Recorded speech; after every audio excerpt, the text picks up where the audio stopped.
শহীদ জিয়ার সৈনিক হিসাবে, দেশনেত্রী কর্মী হিসাবে আমাদের মনে রাখা প্রয়োজন, দেশের স্বার্থের সঙ্গে আপোষ করলে স্বাধীনতার ঘোষককে প্রাণ দিতে হতো না। Mother of democracy Begum Khaleda জিয়াকে জালিমের বেড়াজালে বন্দী থাকতে হতো না।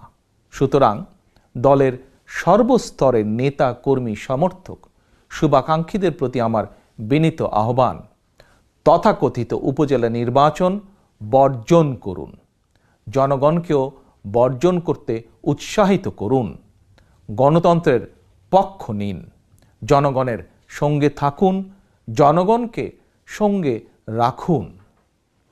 প্রিয় দেশবাসী, বর্তমানে শুধু গণতন্ত্র কিংবা মানবাধিকারই নয়, বর্তমানে খোদ দেশ এবং জনগণের স্বাধীনতায় বিপন্ন।